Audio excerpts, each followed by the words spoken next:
the big story, one of the big stories coming out of the season was that, okay, Kayla Harrison's now a free agent. I spoke with Peter Murray last week, and he told me, well, in fact, technically, she's not a free agent right now.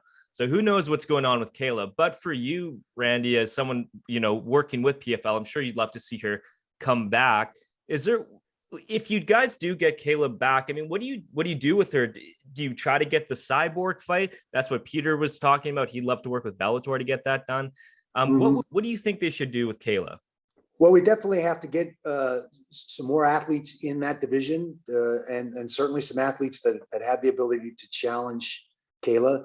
I mean, she really blasted everybody this season, and then I don't think she lost a single round the entire season. And I think almost all of them she finished in the first round, which is pretty remarkable.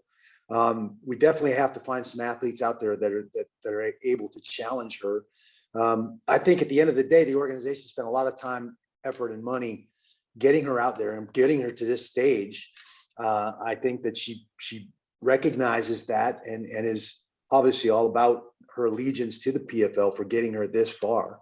At the end of the day, I understand where she's coming from too. She wants the challenge. She wants to be considered the best female fighter of all time, not just right now, but of all time. So that may require her, if we can't acquire some deeper talent in the pool, that may require her to go somewhere else to find those challenges and to achieve those things that she set out to achieve. Back-to-back championships in the fashion that she did it in, pretty remarkable. And I would put her up against anybody in the sport right now in the women's division at 155. And the fact that she can make 145 and not kill herself, still perform like she did in Invicta in the off year with 2020 and everything going on. She had a couple fights there. I just think that she is the one to beat. Everybody talks about Nunes, and I know they train together. And I think pound for pound, Nunes is probably the best female fighter on the planet right now. Very few females have the full package, be able to crack like she cracks and grapple and do everything. And I think, that's a challenge, the type of challenge that I think Kayla Harrison is looking for.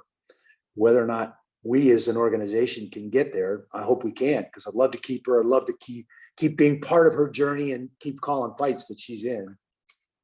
How would you look at this fight now with Kayla and Amanda Nunes? How would you break that one down? Well, I think Kayla is smart enough not to go in there and try to go toe to toe with somebody that punches the way Nunes does. I think that was Rousey's undoing in both the Holly Holm fight and the Nunes fight. Her coach had filled her with some false sense of security about her ability to strike. The fight before Holly Holm, she had a first round knockout, first knockout of her career. He blew a bunch of smoke up her hind end and told her what a great striker she was, instead of going out there and dancing with the one that put her in that position, which is her grappling. And I don't think Kayla would ever make that mistake. I think she knows where she's strongest. She knows if she gets her hands on anybody, they are going to have a real problem stopping her from getting position, getting dominance, and finding a way to end the fight. And if I'm Kayla Harrison and that matchup happens, and I know Dan Brown, he's a very, very smart fighter, very cerebral coach. He's done an amazing job. They'll have her dialed in and ready to get where she needs to get to win.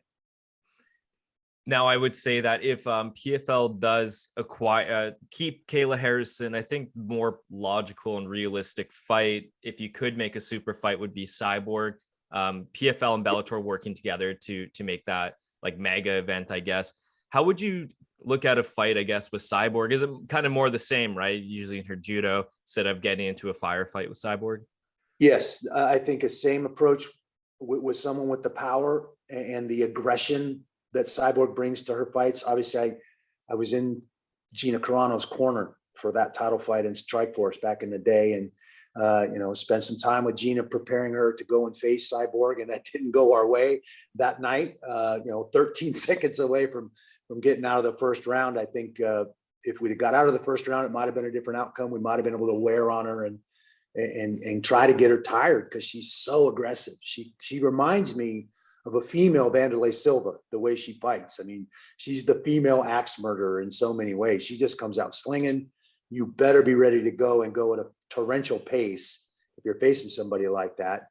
I like that matchup. I think where Nunes is very refined, great counter striker, great power.